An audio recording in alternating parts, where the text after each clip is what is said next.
Hello, everyone. I am Justine Ludwig, the Executive Director of Creative Time, and I have the absolute honor of welcoming you all to this conversation between Allison Janae Hamilton and Dr. Joan Morgan. Today's event will be presented with ASL and live captions. Please enable captions by turning them on at the bottom of the Zoom window or using the stream text URL provided in the chat to stream captions on another device. This event is live on Zoom and also simulcast on YouTube. And before we begin, we wish to lead everyone in a virtual land acknowledgement from wherever you are joining us. We respectfully acknowledge that the Creative Time offices, where we would gather daily before the pandemic, are on the unceded island of Manhattan and Lenapehoking, the home of the Lenape people who have stewarded this land throughout generations. Beneath the contemporary surface of any site in the United States, there are histories of belonging that have been erased, overlooked, contested, and forgotten, as well as contemporary communities that continue to endure and thrive. We honor the fact that Indigenous peoples have always been in the spaces we call home, and always will be. In the chat window, you will see a link to an interactive map where you can search whose land you are on if you are unsure. We welcome you to add your own land acknowledgement in the chat. Creative Time commissions and presents ambitious public art projects across New York City, the country, the world, even outer space. Our work is guided by three core values: art matters, artists' voices are important in shaping society, and public spaces are places for creative and free expression. We are truly excited to present Allison Janae Hamilton's Waters of a Lower Register, an ambitious and immersive, large-scale, 5-channel film installation sited in Brooklyn Bridge Park, Pier 3, on view through December 20th, nightly from 4:30 to park close. I hope you will join us in viewing it. Waters of a Lower Register is a reflection of this year and all of its upheaval and strife, from COVID to ongoing and persistent state violence through the land. To witness two waterways come together from northern Florida to the horizon line of the East River is a poetic and profound experience. I am reminded of the histories that the land holds and the current state of ecological crisis that overwhelms us today. Lead project support for Waters of a Lower Register is generously provided by Lily Johnson White, Bloomberg Philanthropies, and Molly Gotchman. Major Creative Time programming support for 2020 has been provided by Open Society Foundations, the Lambent Foundation Fund of Tides Foundation, the National Endowment for the Arts, in part by public funds from the New York City Department of Cultural Affairs in partnership with the City Council, NYC COVID-19 Response and Impact Fund in the New York Communities Trust, the William de Kooning Foundation, the New York State Council on the Arts with the support of Governor Andrew M. Cuomo and the New York State Legislature, the Horace W. Goldsmith Foundation, and the Tarina Endowment Fund. As always, a huge thank you for the unwavering support and ambitious vision of the Creative Time Board and the hard work and dedication of the brilliant Creative Time team. Thank you to the expertise and commitment of the following individuals and organizations: Allison Janae Hamilton's team, Leticia Mello, Donnell Foreman, and Marion Bosti Gallery, New York and Aspen, our audiovisual team, World Stage Inc., and our site partner, Brooklyn Bridge Park Corporation. I look forward to an exciting conversation between Allison Janae Hamilton and Dr. Joan Morgan on Allison's work in relationship to land, loss, and ecology. They will take a few questions at the end. Please type your questions into the Q&A function or add them to the chat. Allison Janae Hamilton is a renowned visual artist. Her immersive installations and mythic landscapes draw from family narratives, epic folklore, vernacular architecture, hoodoo, and Black nature writing with an eye towards the social and political concerns of the changing Southern landscape. Hamilton, who grew up across Florida, Kentucky, and Western Tennessee treats the land as an active voice, one that contains beauty and mystery, yet always teeters on the edge of disaster. Fantasy and imminent danger commingle in Hamilton's work. She is interested in the otherworldly, as well as the real historical contemporary consequences of land loss and climate change for Southern African American communities. Dr. Joan Morgan is the director of the Center for Black Visual Culture at the NYU Institute for African American Affairs. Joan Morgan, PhD, is an award-winning feminist author, cultural critic, and journalist, a groundbreaking writer and scholar of Black culture.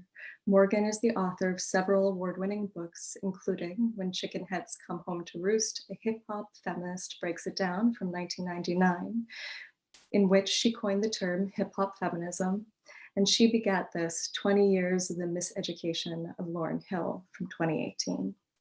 She's taught classes as a visiting professor at Duke University, Vanderbilt University, Stanford University, and the New School.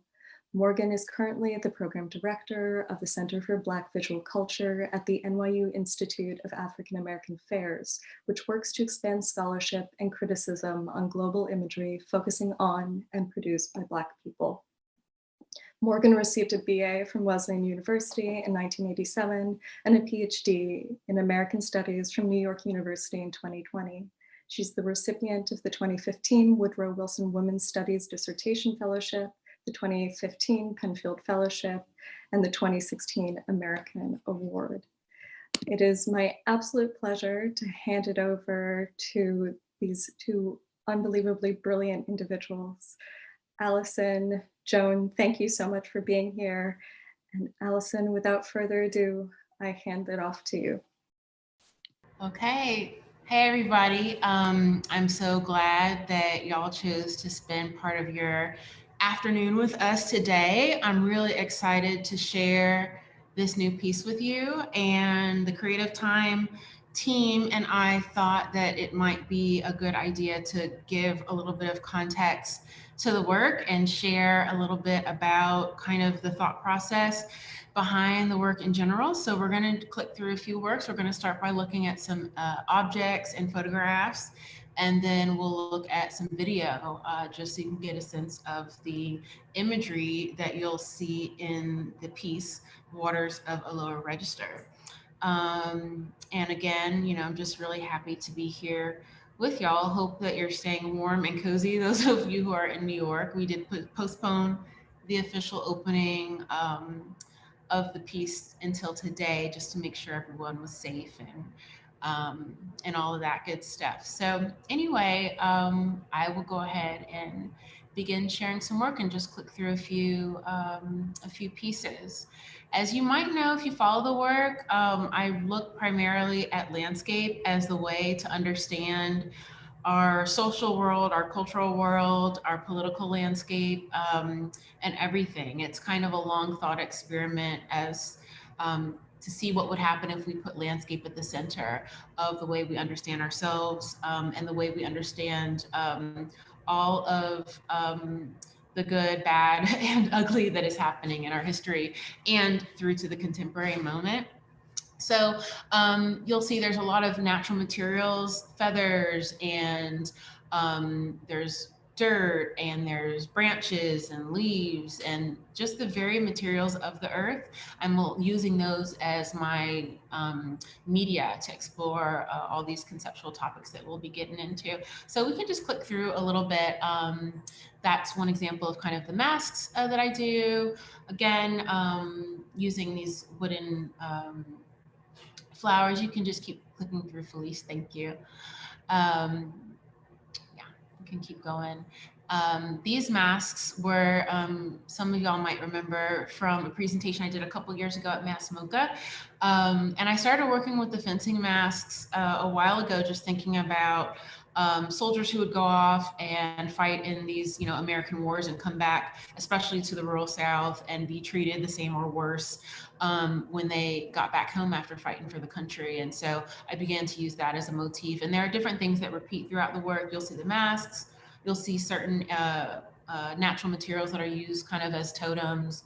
And it's really just a constant layering and layering of different imagery. And you see it in the photographs as well. This piece, Florida Water 2, I made in my home region, which is right here in northern Florida.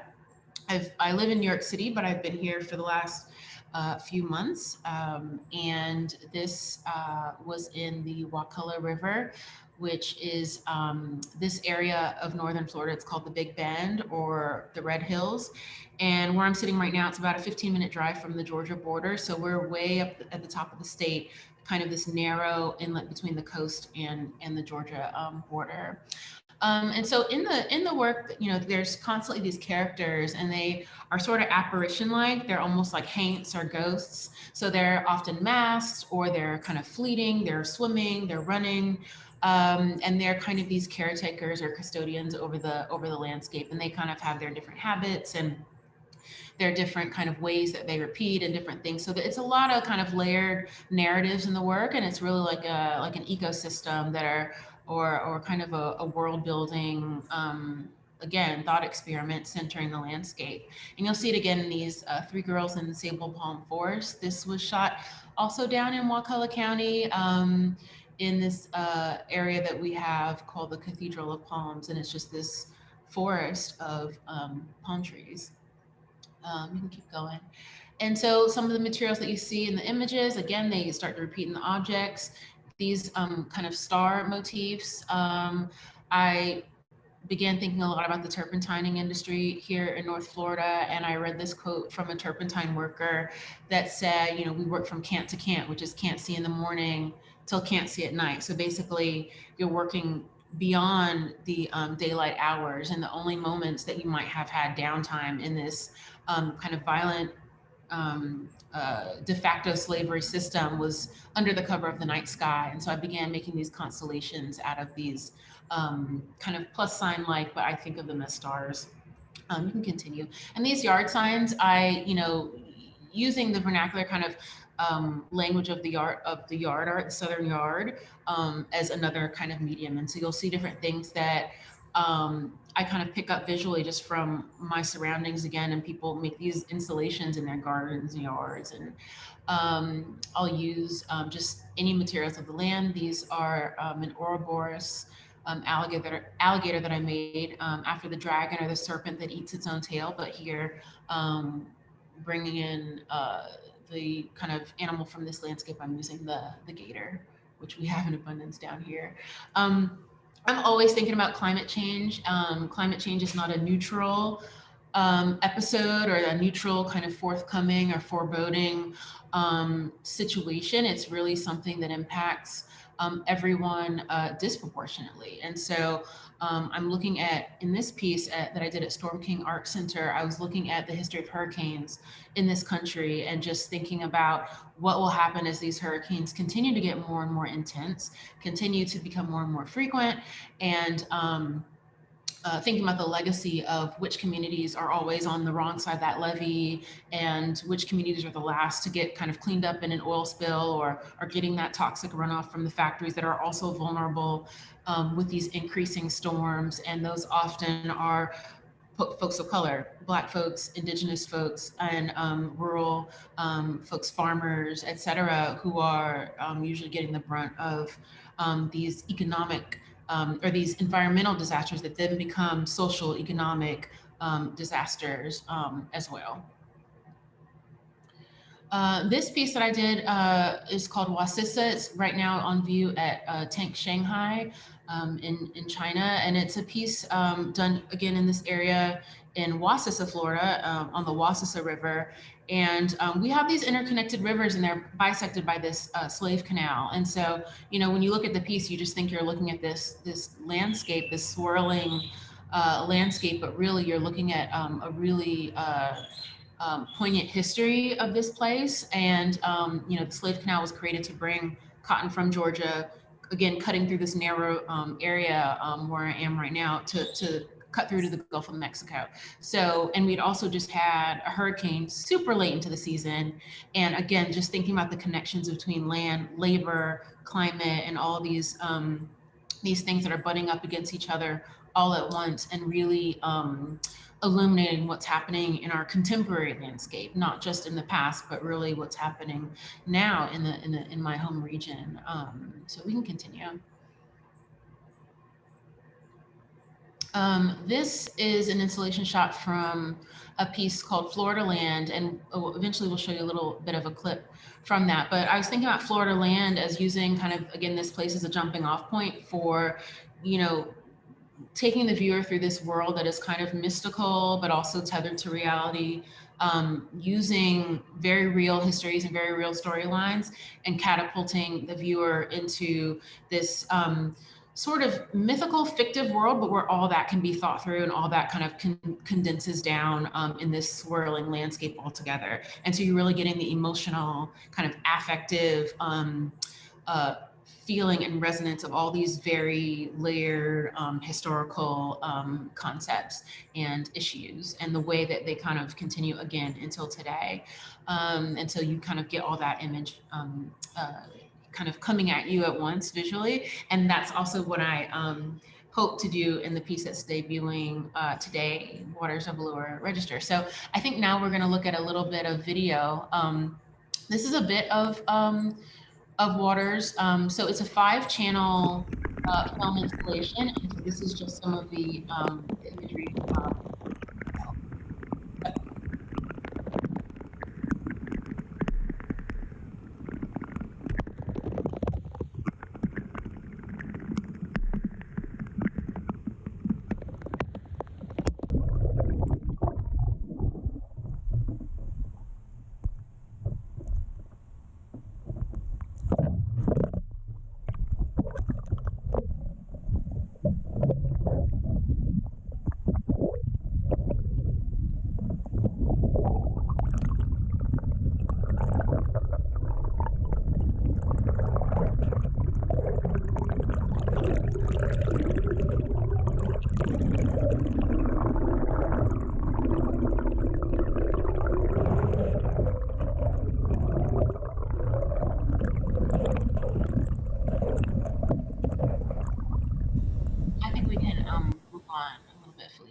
And so this is what you'll see when you visit the piece. It's, you know, we really thought of ways that the physical landscape of where the piece actually is, which is the Brooklyn waterfront, and all the ways that it really ties into these histories of labor and water as well. So we thought it was kind of an interesting juxtaposition of this cityscape and ruralscape that might seem so opposed, but there's a lot of through lines that connect that we'll probably hopefully get into later in the discussion as well. Okay, we can continue. So a few more installation shots and a little bit of what it looks like.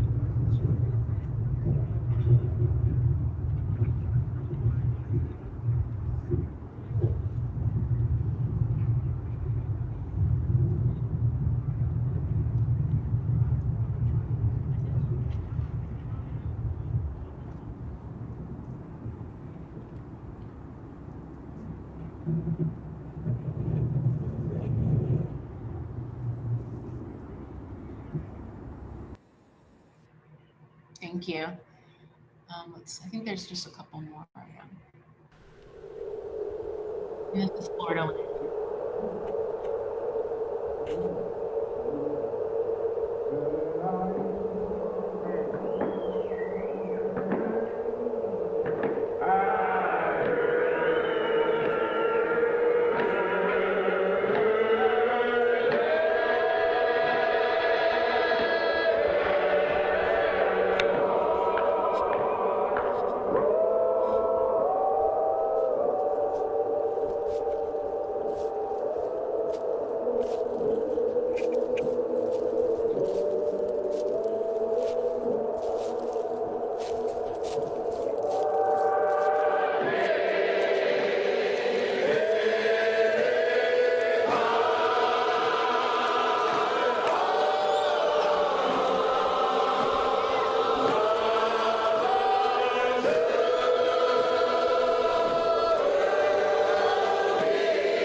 And so in all the works, it's always friends and family or myself. That was me as in character as the rider on that horse, and that was my mother in the piece. The girls that are in this piece, Wakulla Cathedral, are a good friend of mine's daughters. So, you know, that's also part of the work that it's really close to home in a lot of ways, physically in terms of the landscape, but also the characters that are acting in the works. And this was also in our sable plum forest that we have here in our area. So we just wanted to kind of show y'all a few other works to give you some context of what you'll see in Waters.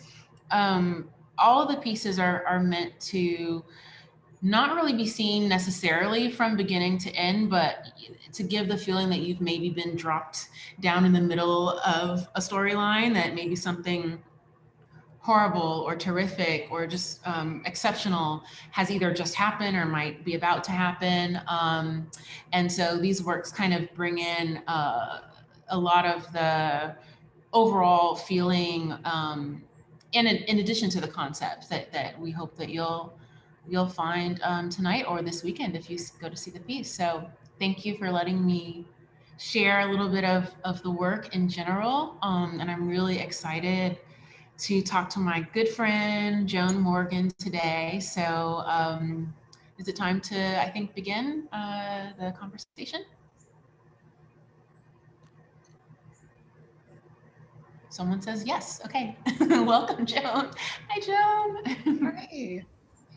Hey, Al. Hello, everyone. It is so wonderful to be here with you on this snowy, still kind of pristine New York day. And it's a pleasure to be speaking with Allison Janae Hamilton.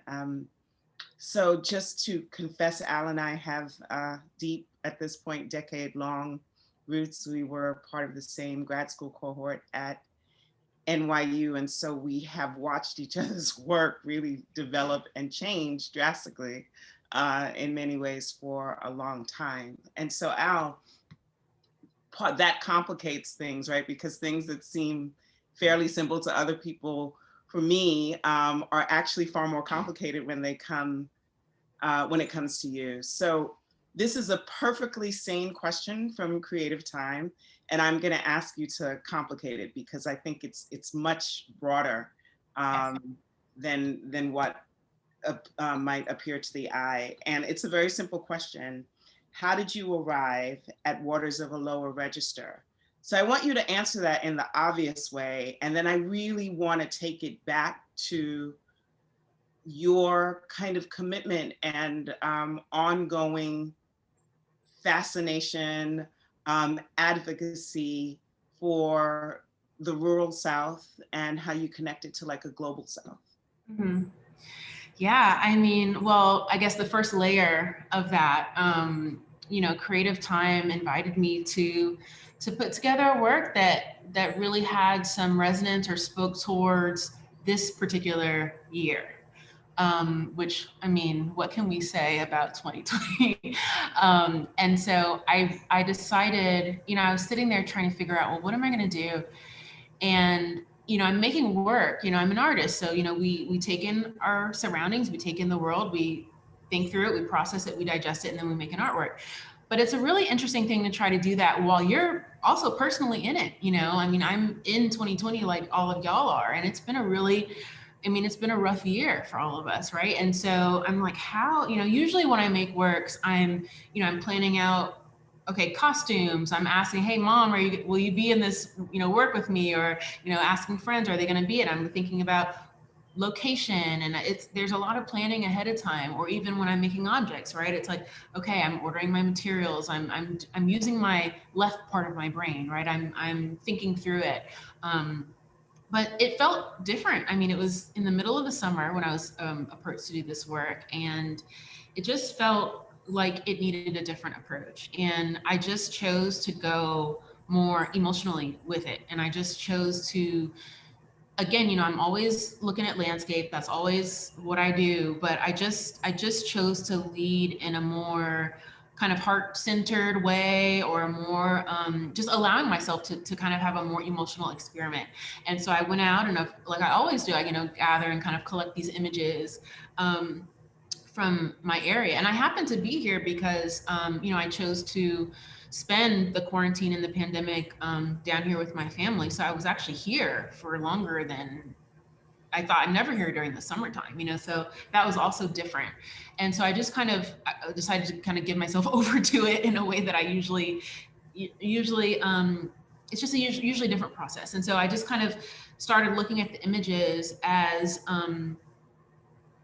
emotional snapshots almost, and just threaded them together that way. And so there are moments in the film where you feel like you're drowning, and there's moments in the film where you feel like you're flying, and there's moments that are so chaotic. And I was here, I live in New York City. I'm from down here. I was here, and so the political debates were very different from, here where I was during the summer than they might have been in New York. And by political debates, I mean something as simple as, should you wear a mask or not, and all these things that it's just it was a completely different conversation. And so I felt myself just in these like two worlds. I'm part of me is like in New York, like I'm worried about my friends, I'm worried about New York. And then part of me is like my physical self is down here where there's like this debate going on about whether or not the virus is even real. There's all this state violence happening, as it always does, but it's I think everyone is home and looking in a different way. And so the conversation was more in our faces this summer in ways that were frustrating also. And at the same time, here in the Gulf region, we were just getting beat up by these hurricanes. I mean, they hit more Louisiana, but in general, our region just kept getting beat up. And even the last few years, we've had a lot more storms than usual. And, a lot of the facilities in the areas, they're not as stable as they have been. And so, we're getting, the communities that are already vulnerable are now getting these extra layers of, they're already dealing with COVID, already dealing with the health and economic fallouts from the pandemic, dealing with the traumatizing images daily on the news of people who look like us, look like me, getting murdered by state sanctioned violence, and getting beat up by these storms that are getting stronger, longer seasons, toxic runoff, the fear of such. And it was just a lot. So I just put all that kind of into the film and did it in a way that was just more collaging and more just kind of taking everything in and just kind of putting it all together. And again, that's kind of why I chose to do the multiple channels. I really wanted to kind of, for the viewer to be dropped into in the middle of this moment, in the way that I felt like I was kind of in the middle of everything. And so, yeah, there's that. And then, I mean, in general, Joan, I'm always looking towards, landscape first and foremost as kind of my medium. But, I'm from where I'm from. So I'm pulling from the landscapes that I grew up with, right? So I was born in Kentucky. I grew up mostly in Florida. My mom's side of the family is from rural Tennessee. That's where our family farm still is. And my grandma's still there and everything. And so I grew up going throughout the year we would go to help for every like planting season and harvest season. So I feel very intimately connected to Tennessee as well. So I'm always drawing from really those three places. The last couple of years, it's been more centered here in North Florida. I feel like the kind of, for those not familiar, this region of Florida, it's more landscape wise, more like Louisiana or maybe like a Charleston, South Carolina. It's got the Spanish moss and the swamp. It's that kind of vibe. It's very different from like the beachy vibe that you think a lot of people think of when they think Florida. But all that it was just really important for me to bring in because a lot of times we have these words that are, it's hard to understand what they mean, like urban, right? Like the word urban really just means city, right? It just means like things about the city and things concern the concerns of the city, urban. But really like that word in our common kind of the common kind of connotation of it means black almost. And so my family is mostly in the rural. And my cousins and extended family are in what people would call Trump country, and yet they're not Trump voters, but they're, but they're not, they're Black, but they're not urban because they actually live in rural. So it's this erasure that I find that happens where we're looking at a Black American experience through a narrow lens a lot of the times. And so while I'm doing my work thinking through land and migration and land loss and the environment, all these kind of issues, sometimes I take kind of like a stopover and I really look at the issues from where I'm from, like the turpentine industry or, the hurricanes that are hitting this region. Or so it's kind of a combination. It's like I'm using landscape as a tool, and I'm also thinking through conceptually the meanings of that for the contemporary experience in the Southeast United States as well. I think one of the most moving moments for me in the presentation is seeing the installation against the backdrop of a nighttime New York City, right? And I think that one of the things that has really become so powerful for you in your work that is as you're exploring migrations and land and constantly looking to complicate our understandings of urban and understand our and really address certain kind of erasures, right? When we talk about Blackness or we talk about urbanity, you kind of force us to look. And I saw that image and I was like, this is so Al. Like she makes us look at both of those things at the same time. It's very easy in a New York City you're very cosmopolitan, like someone who meets you, you're a bit of a fashionista, so someone who meets you can immediately just write you into a very cosmopolitan kind of box, but you are really insistent in your life, in your artwork, even in the classroom, in bringing the South with you, and it complicates the narrative. So one of the things I wanted us to kind of think through is, we are in a moment of multiple crises, right? Like the pandemic, racial upheaval, climate change. And when we think through things like structural racism and inequality, we often leave the land out of the equation, right? So I just wanted you to talk to me a little bit about what are the consequences of that and the costs of not dealing with geography. Right. I mean, that's the question, right? That's the question that I really explore in this kind of lifetime of work that I feel like I have ahead of me. The main thing that I think is missed when landscape is ignored is you miss the stories of people. I can speak to my experience, but the land is so much part of my experience growing up, part of the experience of my family, and part of the Black American experience as well. For example, I mean, at the start of, right after the end of slavery and Reconstruction, there's this state by state, there was this the Black question, right? Where are we going to put these people? What are we going to, all the and in state after state, you can look through it, and the land that folks were put on was often the worst agricultural land. So, for hundreds of years, you farmed the rich parts of the soil, and then you're pushed to the unfarmable parts. But in many, like if we take the Southeast coast, Georgia, South Carolina, you look at the islands, that's like prime beachfront property now, right? So people are constantly moved to this. So it's like, you don't want us here. Now you want us here.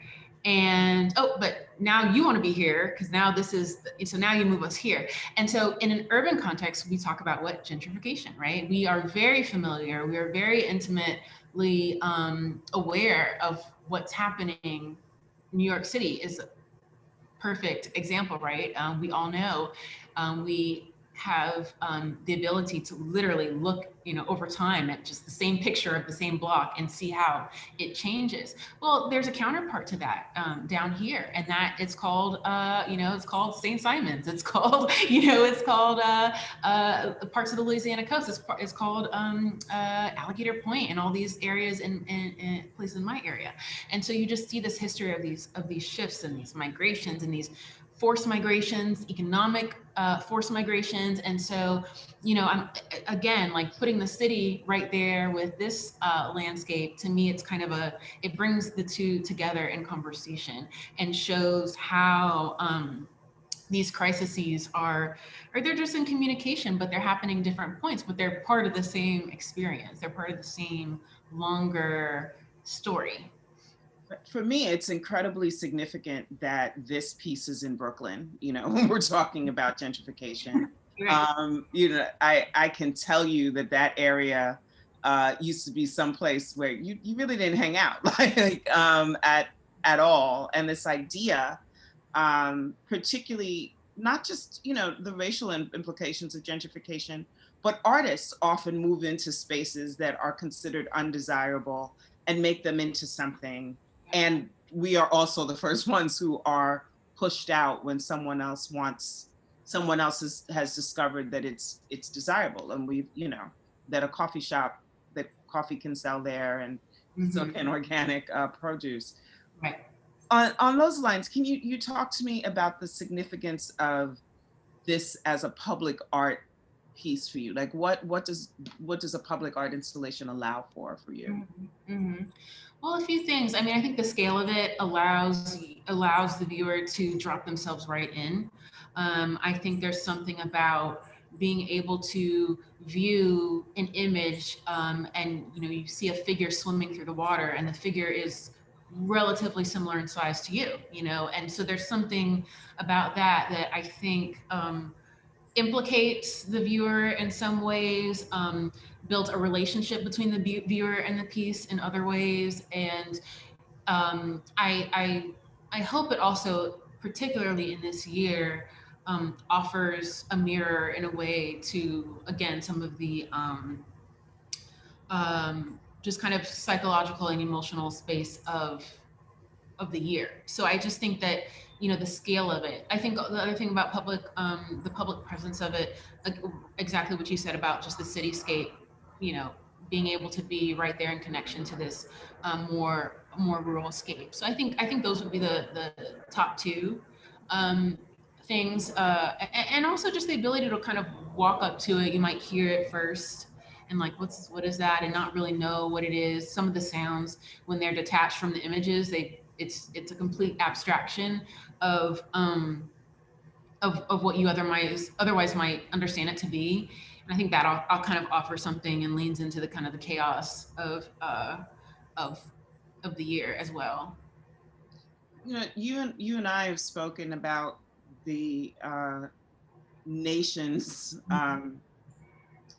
the sort of nation's tendency to ignore rurality or rural America, and certainly what that has meant from Trump's election to 2016 to now. But we've been talking about it in terms of like Blackness in Black America, but can we, I think that you and I agree that rural populations, and not just the populations, but their way of life and culture and thinking is often either erased or ignored. And can you talk about some of your observations about that and how it's actually factored into the political landscape? Yeah, I think that's really interesting. I mean, I think for the last 4 years, that's been part of the conversation in the kind of political discourse a lot, is this, okay, we've ignored these rural voters, and we've ignored these rural constituents, and they haven't been part. And I think a lot of progressives kind of bemoan that idea. And I'm kind of like, wait a minute, but yeah, you have. And Black folks live in the rural, like you've also ignored the Black folks and the Indigenous folks and the activists and the artists that are in the rural spaces too. I told you on the phone the other day, at the beginning of 2016, and even in this, during this most recent campaign, I saw a lot of my progressive friends with these memes, like cutting off the Southeast United States and kind of letting us slide into the ocean. And then there were some specific ones for Florida, right? And so I look at those and I'm just kind of like, wow, that is really kind of like privilege, right? Because it's almost like this idea of like, okay, we're gonna cut away the Trump voter that lives in this region and let them sail off into the Atlantic. But I'm kind of like, well, don't you know, like there are Black folks here, there, like, yeah, and there's activists here, there's, and yet, you know, recently, you know, after, you know, for the past, what, 6 weeks since the November election, it's all eyes are now on Georgia, and thank you Black women in Georgia, and thank you Stacey Abrams, and Georgia. But I'm like, but y'all wanted to cut us off and let us fly into the ocean, but now everyone is sending the money to Georgia and and I'm like, so now we matter, you know? And so, and even during the primary, the Democratic primary that just passed during the springtime, I remember people were like, well, why are we even looking at a state like South Carolina? You know, those are low information voters. The low information voters that voted overwhelmingly for Biden. But now the low information voters are go Georgia, go Black women. You know, so it's like this. It's very interesting the way that these ideas of Southernness and these ideas of ideology are digested and reimagined in certain spaces where the voter that was considered a low information voter is now kind of this is for the next at least until January 5th, or like, you know, the prize of the party right now. So it's quite interesting. And so to me, it does speak to I think a disconnect between ideas of the region and really looking at real people's lives, you know, because my thing is like, well, do you prefer Iowa as the barometer of the demographics of the country? You know, is that a more, or is it New Hampshire, or are those more representative? You know, so it's interesting though, and it's something that you don't see only on the conservative side, you see it on the progressive side too. So I'm always kind of like, well, you know, what are we looking at and why, and who are we ignoring? And so for me, again, a rural experience is a Black experience. It's not the experience that I think people like dismiss as, okay, that's just the flyover part of the country or what have you. So yeah. I love the way that your work forces a multiplicity of narratives, and it's really always done that. And I was looking at the Florida water piece, right? Mm-hmm. And I was like, that title alone is just the brilliance of Allison Janae Hamilton, right? Because don't even look at the rest of the country, even if you go in Florida, if you stand in Miami and you say Florida water, someone is going to send you to a Botanica, or it's Miami, so they may send you to the supermarket because you know Florida water is that prevalent. Everywhere. It has a completely different connotation.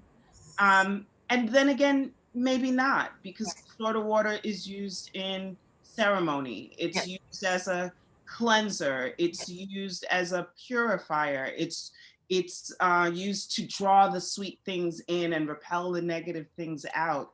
And so I just love that your mind always works that way. So can you talk to me a little bit about the roles of how you name things? Yeah, for sure. And that, I thank you for catching that. I think you're the first person I've been in conversation with who has caught that,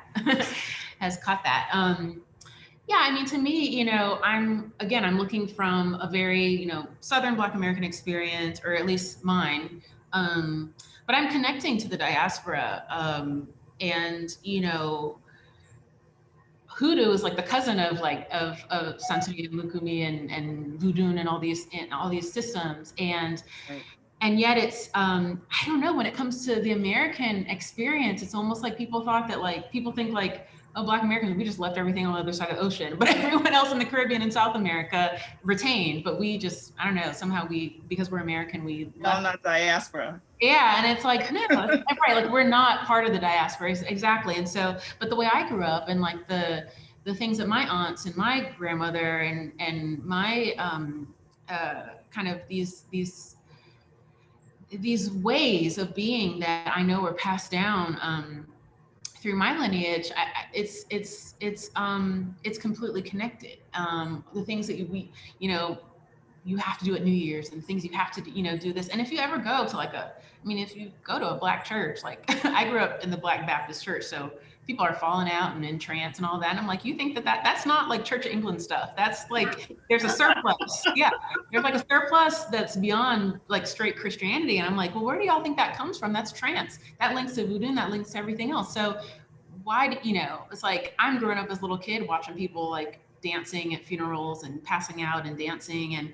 And that is completely connected to the rest of the diaspora. And yet somehow there's this idea that Black Americans just didn't retain anything. And that just couldn't be farther from the truth. I was talking to a friend of mine from the Gambia, and I had said something, and she was like, "Where'd you learn that word?" I'm like, "From my grandma." And it was a word that she was just so surprised because it was the same word. That it was kind of like a slang word that she thought that why would an American say that? I'm like, because my grandma says that. That's not, it wasn't, I didn't learn it from, I learned it from my lineage and she learned it from her lineage, but it's the same. So just interesting little things like that just make me really inclined to kind of keep putting that part into the work too, because it's also bound up with the land healing practices and what people do when they're sick, and how like my uncles would drink pizzle grease if for the flu. And if you don't know what pizzle grease is, Google it. I'm not going to say it. I'm not going to say it here on Zoom. I do know what pizzle grease is. Yeah, now, yeah. Right. So, yeah, and just all these different mechanisms and systems. And, my great grandma was a midwife, and just different things. And she delivered my grandma and her sibling set. My grandma's sibling set is 10. So, and she was born, my great grandma, who's a midwife, was born in slavery, delivered my grandma, you know what I mean? And grandma's sibling set. And so just all these links and connections and all these healing practices and modalities that are so bound up with the landscape, whether that's herbs you use or this, or like how we have, the Caribbean has Anansi and we have Aunt Nancy, and all these, or we have Hi John, and that's the same as, and so all these different things that are linked and masked differently. And so that's why you see a lot of masks in the work, and just kind of these apparitions that are, so it's a long project that's rooted,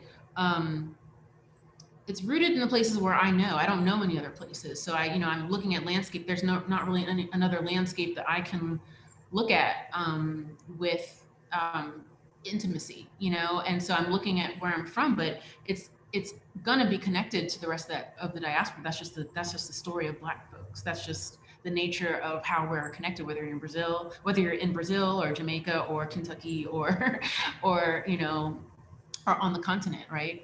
So there's just that's not, I couldn't make the work and not have that, because if you're looking at land and you're looking at the South, there's no way not to link that. Right.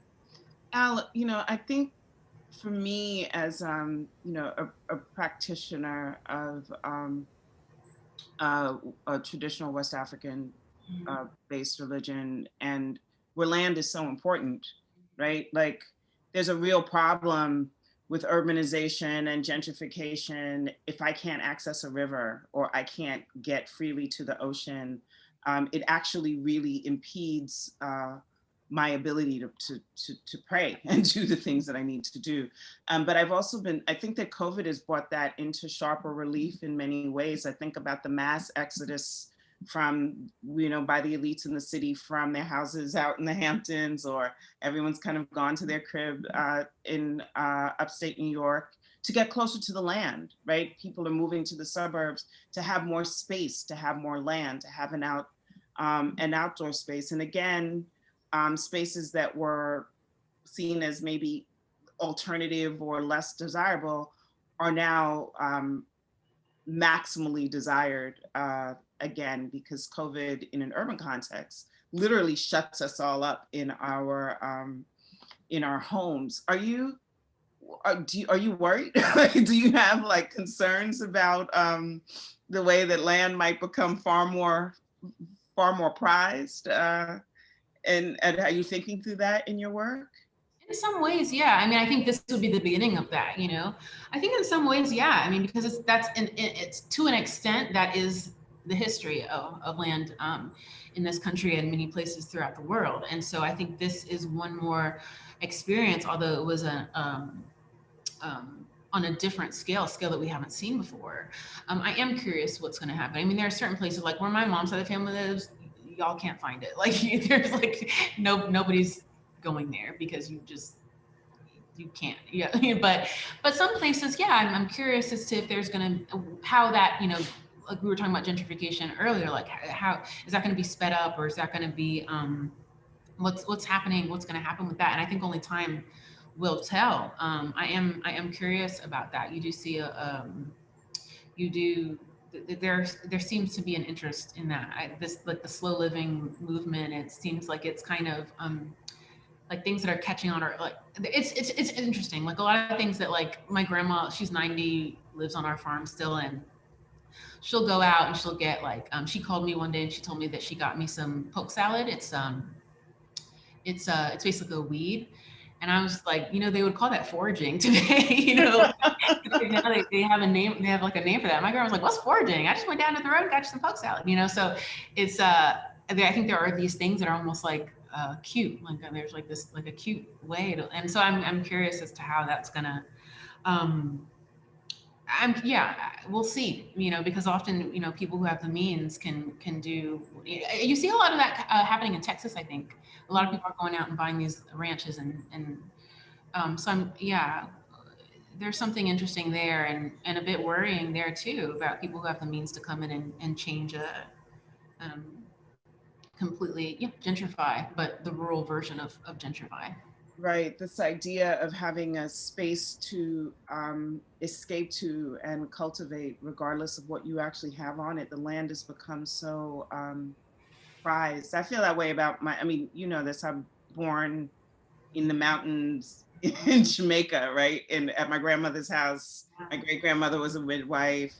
The house, we have electricity at my grandma's house now, but we don't have running water. We catch rainwater in a barrel. Yeah. And all of us like to go there for a couple days, but like after a week, everybody's sort of like really aching for hot water. Yeah. And I'm thinking about now how probably we would gladly escape to that space to kind of ride out COVID, because Wi-Fi feels, you know, incredibly intrusive. All of this digital connectivity is wearing on us in a different way. And we have an emotional value for my grandmother's house. Like no one actually lives there. Different family members are there at different times.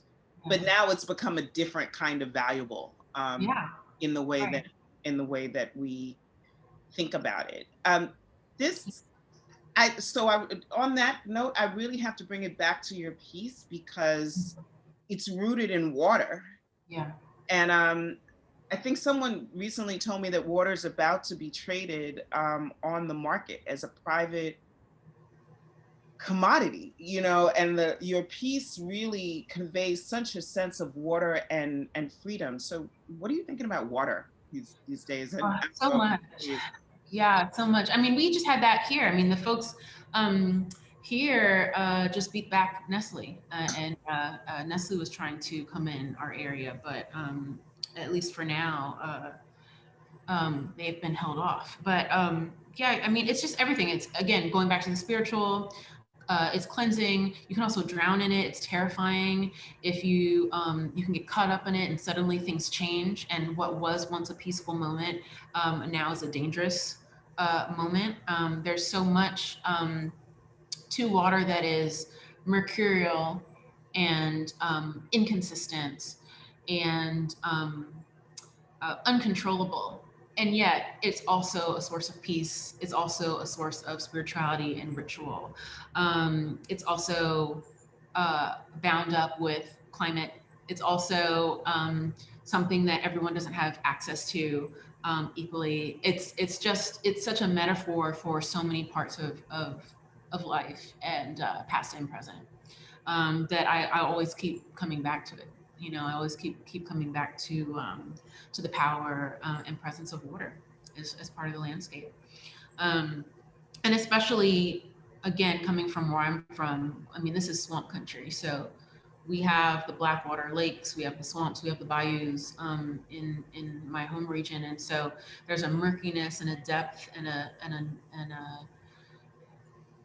a push back against clarity that that I always also bring into the work as well. I think I'm really struck in your piece by the sonic quality of the water and how multi-layered it is, right? Like it sounds like so many different things to me. Like it feels that gurgling could feel like the last moment of a drowning, you know, where you just kind of surrender and it's all over. So, you know, obviously death, birth, resurrection, those are all really deeply rooted Black theological themes across many traditions, right? But there's also that moment of kind of peaceful marriage between the breath and the water where we have that unnatural state of being able to breathe underwater for short periods of time and be in this other habitat that's not ours, but that welcomes us as long as we understand we're not built to stay there forever. And it's really, in the city, being down by the water in that space is a piece of reprieve and respite from the assault of just sort of like, you know, cosmopolitan life. So how important in that piece was the sonic to you? It's very important. You know, I mean, when I make those, I mean, all of the works, but when I make the water scenes, you know, that I'm physically there, I'm shooting. So like I'm on the rivers.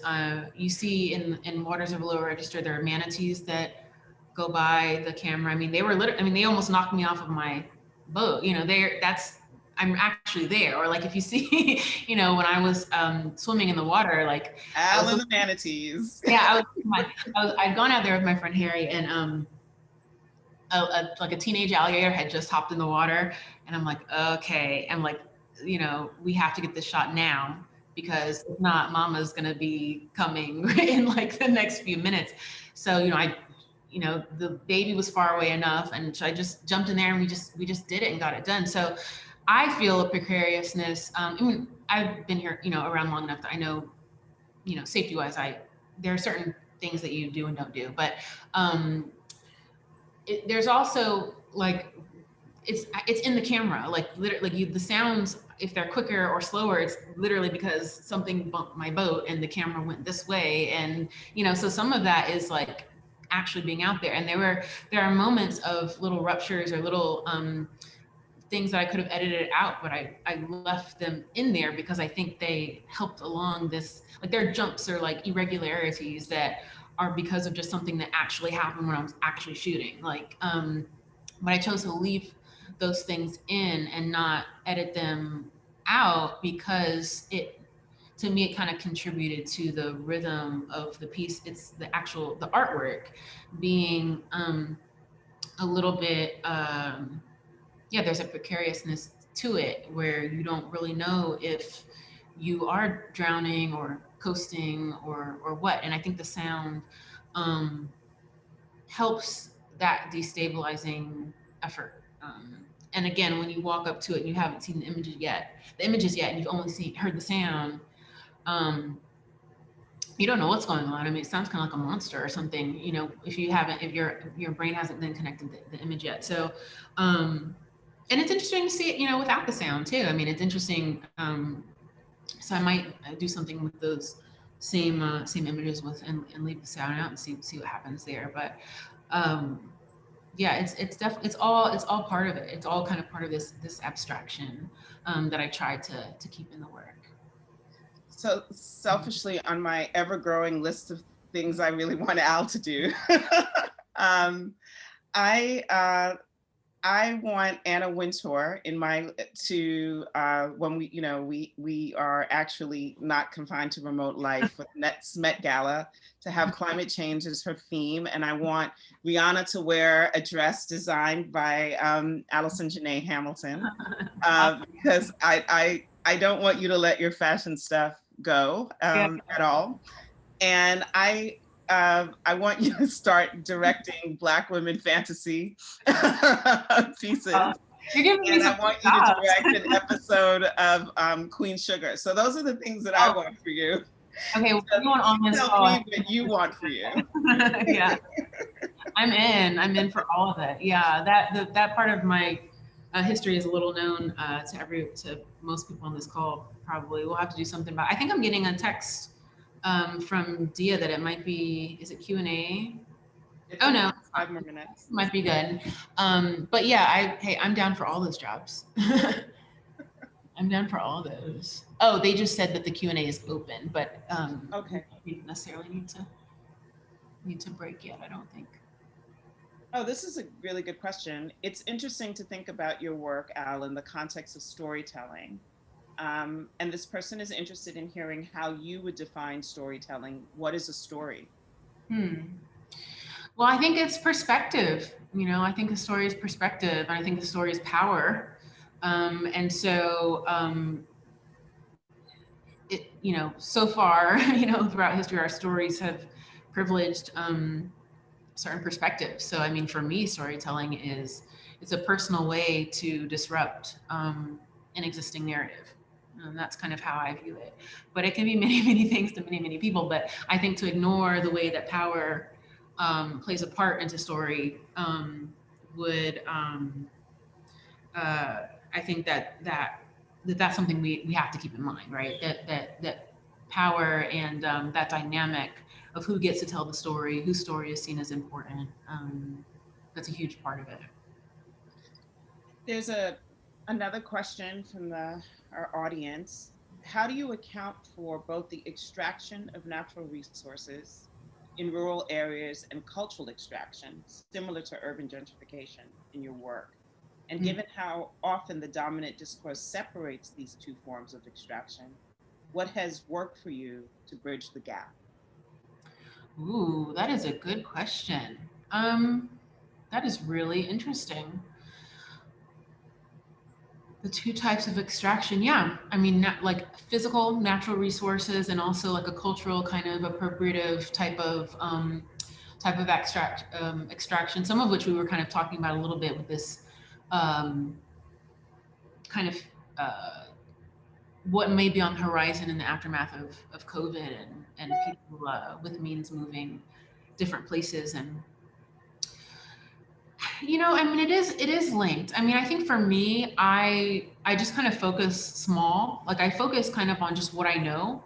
I don't try to speak for a region. I don't try to speak for this region. I just kind of speak to my particular experience and look at the ways, like look at what I've seen, what I've heard growing up in a very personal way, and then kind of linking that into the larger picture of history and our current experience.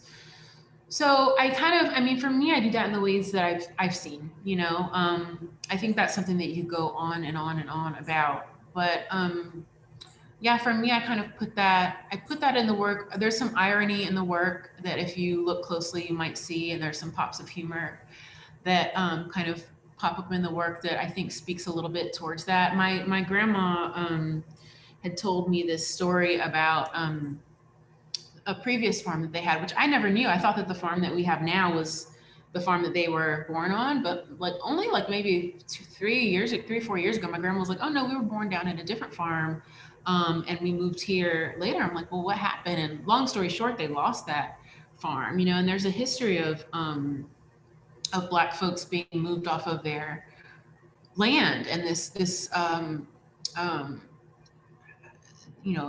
if you're familiar with Pigford and all these types of cases. And so anyway, my grandma was telling me how her older sister, my Aunt Sammy, when they were only kids, but when they lost that first farm, they were known to have like the best peach trees in town. Like they had the best peaches, and I guess that was like a big deal for them, or like a big source of pride. And when they had to leave that farm, my grandma's sister killed all the peach trees on the farm, and because even at a young age, she knew that what was going on wasn't right, and even as a kid, she decided to kill the tree so that the next folks wouldn't get. So like there are like I'll think about a story about like that, and I'll think, well, what is the emotional or affective resonance of that, and what does it look and feel like to kill a tree um, out of maybe grief and sorrow, and also out of anger. So for me, that type of I'll just kind of go to the story of it, go to the narrative of it. So I won't necessarily tackle the issue from a bird's eye conceptual view. I'll tackle it from a small view of the intimate story, you know, and let that speak to like an experience of extraction, you know.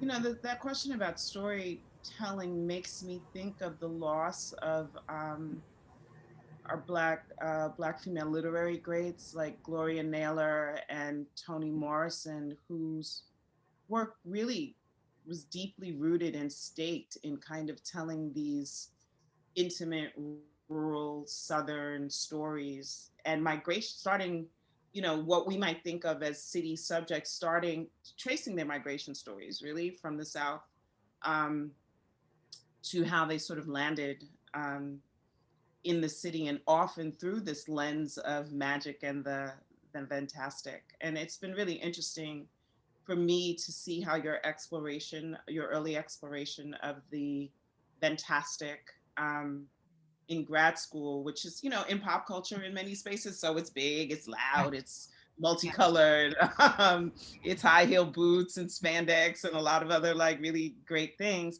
to this really quiet intimacy, um, of the rural landscape in a way that's actually kind of louder because it's so intimate Yeah. in many ways.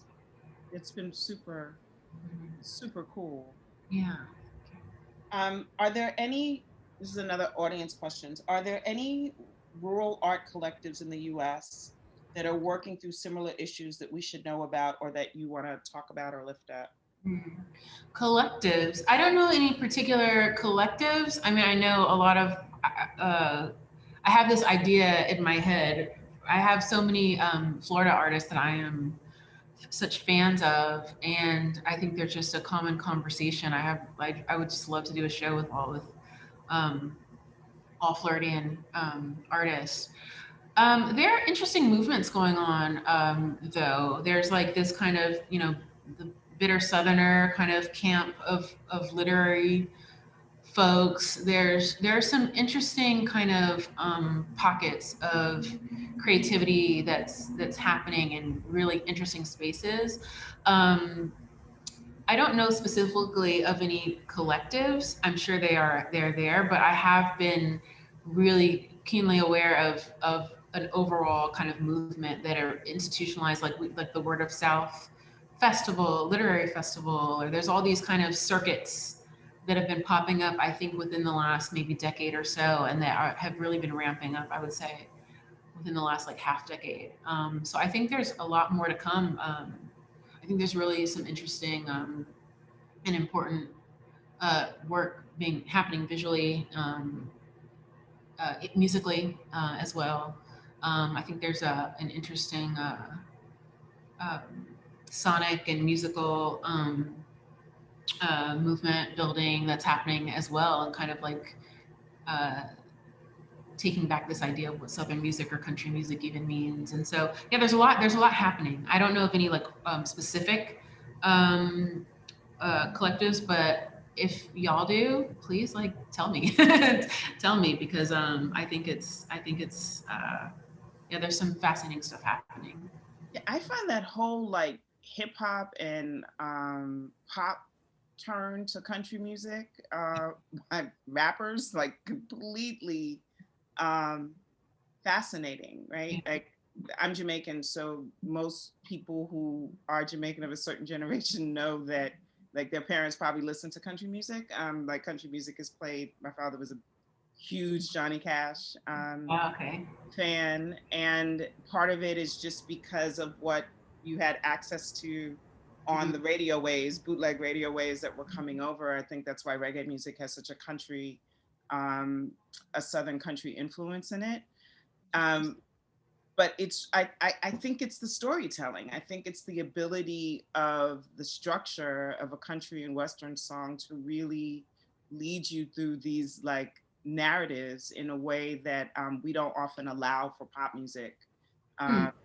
And we don't, we limit what hip hop can actually say or do. And so I find this reach to country music as a broader range of expression really fascinating. I actually listen to a lot of country music when I'm songwriting like myself, just because Yeah. storytelling is so rich. Yeah, so essential. That's really interesting. I mean that to me, it's also that's Black music too. Like it's connected to the blues, connected to gospel, connected to. It's all kind of part of the same source. Even the ways that like the banjo. I mean, that's a Black instrument. But now if you have minstrel shows and the banjo is the prime prop to make fun of Black folks, well, Black folks are going to put it down, and now you think of it as a white kind of um, mountain. You think of Appalachia when you think of banjo, but that's not. I mean, it's an African instrument. It's good Right. that Black folks play the banjo. Right. So all of that is part of the history of Black American music as well. Another question, someone said, I love the way that you incorporate your family and your ancestral traditions into your work. Can you talk about the decision to do so and how your own lineage has helped you build a new mythology? How it's helped me to build a A what? new mythology. Mhm. Yeah, I mean, I don't think it's even conscious. I think it's just if I'm thinking about the land, then that's just part of, kind of like how we were talking about before, just everything, that the land kind of holds, whether that's spiritual systems and healing modalities and all of that. I think it's just part of it. Uh, so I don't even know if all of it was a conscious choice, but part of it, I think, just comes from, again, what I saw growing up and learned about growing up. It's interesting because on both sides of my family, there's a wide. Both of my grandmothers are like sibling sets of 10. I have like just really large sibling sets, and for whatever reason, on both sides of the family, I think I'm like part of like the youngest from the youngest, like twice. So like there's not like my generations are fewer, and I like so for example, on one side, my grandmother's grandmother was born into slavery, but I'm only 36, and then I have a cousin behind me who's like uh, 27, and his grandma's grandma was in slavery. So it's like we have less generations. So there are just certain things that's like, well, if a mom passes down to a daughter and the daughter passes down to the daughter and the daughter passes down to the daughter, that doesn't, it's not, it's pretty thick. It's pretty thick with, it's pretty poignant. It's not, so there's a lot that just kind of uh, sticks. There's a lot that kind of translates down quite quickly when there's not a lot of generations in between yourself and certain histories. So I just think it's like if I'm bringing in what I know just from like random conversations that I picked up on as a kid, um, it might have a resonance that's a deeper history that I might not really think about until I'm looking back at it today. Like, oh, they were talking about that. Like, oh, that's connected to that. And maybe I just kind of, it washed over me, and I kind of brought it in by osmosis in a way. But now I'm kind of looking at it differently, like as an observer in a way. But there's just a lot that I feel really connected to because there's not that many generations between my family and within my family for whatever reason. I think it's just we had really large sibling sets, and for whatever reason, yeah, my grandma is like the second youngest on in her group, and then I think so it's like the youngest of the youngest a couple times, which makes it like it's just not that many steps to reconstruction in the antebellum period, and so I think there's just a lot of things that just kind of get passed down for better or for worse. There's a lot of just uh, practical, emotional, mental, spiritual, just um, artifacts that move quickly through. So I'm gonna ask you to do this because I always want to make sure that the person who's trying to figure out grad school or struggling through a PhD program or an artist who is looking at a detour as a failure as opposed to maybe just a detour, Yeah. understands that there are many, many paths to kind of arriving at who you are and doing your work. So I met Al, the PhD, the first year PhD student who was doing, whose project was staked in fashion and something else that I don't really remember. Me either. And then I sat and, cried through your defense. and then the next thing is like, oh, Al's off at it, getting an MFA in Columbia. And all throughout the PhD program, you really found as you were developing your scholar voice, you really found like your voice through your art and your practice. And we have that in common. Those things are not necessarily seen as the artistic practice, quite frankly, if you're in a PhD program, is looked as a distraction, as a thing you should be putting down because it's going to get in the way of the scholarship. And, I think both of us were advocates for each other to never drop the artistic practice, and that the scholarly voice had to find its way and meet it. Like it just did, because that's kind of who we were. So I just want to speak about that because I think it's important. And a lot of people don't talk about it. Yeah, for sure. Well, I mean, I can't answer that question without first saying two words, which is Deb Willis. I mean, we were both kind of in the house of Deb, and having Deb Willis as my dissertation chair and my mentor. I mean, that's part of what got me through to the end of the PhD. And to completion. And so I think Deb is someone who always understood and understands, of course, and teaches about critical scholarship going hand in hand with a rigorous artistic practice, and how there's absolutely the possibility to have that marriage of the two. I think, but I do agree. I mean, it's pretty rare in general. Yeah, I do. I'm sort of an ex-academic, I guess. I mean, yeah, I finished the PhD and then I went right to art school because I kind of did have like a crisis moment in between. Once I finished, I think I'd finished my proposal. I was finished with comps, and then I was kind of like, I think I want to be an artist though. Like, I don't think I want to be a scholar. But I decided to finish it because what I did was I went from that project, my first life in New York was in the fashion industry. And I moved from that to doing costume for like off-Broadway plays and costuming and things like that. And then I did my master's at Columbia first in African-American studies. And I looked at historic costume and the Black radical tradition. And I wanted to kind of continue that at NYU. It's coming back to me now. But then once I got past comps and I realized I wanted to be an artist, I was reading about artists, I was writing about artists. And I was like, no, that's what I want to do. I don't want to be writing about it. I want to be doing it. But I finished that project because it helped me. And then I kind of moved the project over from thinking about the body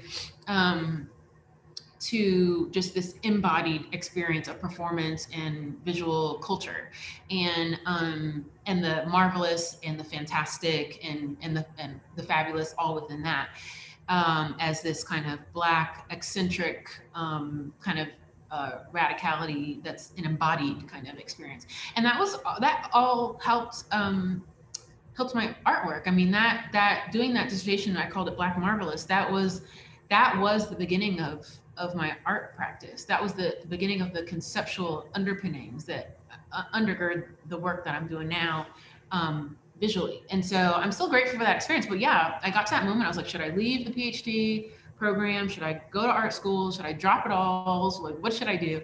And I ultimately decided to finish the PhD. As long as I promised myself I'd go to art school after. And it wasn't that I thought I had to go to art school to be an artist, but I wanted to give myself the gift of having those 2 years to just do art and to not have to split myself between a practice of scholarship and a practice of art. And so, for another person, I think things are changing now, though. I think in the time since I graduated, I think that there are programs that are specifically seeking out artists, or people who do want to do both. So I think it's becoming something that's not as unheard of. I'm thinking of other folks like Fahamu, who's like an amazing artist and scholar. And so, I mean, there's just, there are folks there who are doing both wonderfully. You know, for me, it just wasn't my path to do both in that way. I really did choose to go towards art, but I'm sure I'll pick that dissertation project up and do something with it. The irony is I asked them, not Deb, the other people, I asked them, could I do a creative project for my dissertation? They were like, no. But the irony is like now, I mean, if I do anything with that project, which I'm sure I will, it will be a creative interpretation of the dissertation. So, you know, got to do it anyway. But yeah, so I mean, I think for anyone else, I would just say you have to find the place that works for you. I mean, I think that they should do not what I did. I think they should seek out a program that supports exactly what they want to do. I think Deb was my saving grace there. And even people like Awam, you know, who were extremely supportive. Danny Wolkowitz. I mean, there were folks there, you know, but I think that it was a growing process. It was a process of discovery, and it was a process of figuring out what I wanted to do. And it's okay if it takes a little bit of time. You know, that's just life. It's you don't have to be scared. It's just like, it's just like, you know, it's just how it happens sometimes. So I just would say, find the program that works for you though. And if you do have a detour, that's all right. I think as long as you just are getting to what you want to do. So I think they're wrapping us up. And I want to say thank you. This has been brilliant and wonderful. And it's been great to spend this kind of time with you. Absolutely. Yeah, I'm so glad to have done this. Like I said before, it was just really nice to, you know, share the project and kind of welcome everyone to the project, but with a friend, and to do this talk with you. So it was really, I'm so glad that you were able to do this and that we were able to have this conversation. Thank you, everybody. Thanks, everybody, for coming. Thank you so much, Allison. Thank you so much, Joan, for this really beautiful, thought-provoking conversation, which is a really perfect primer for coming to see the project. So I hope to see some of you tonight or over the next 3 nights down at Pier 3, Brooklyn Bridge Park. So thank you to our ASL interpreters and closed captioners and the audience for being here with us. Waters of the Lower Registers on view through December 20th, nightly from 4:30 p.m. to park close. Please go see it, wear a mask, and stay safe. Happy holidays, everyone. Bye. Bye.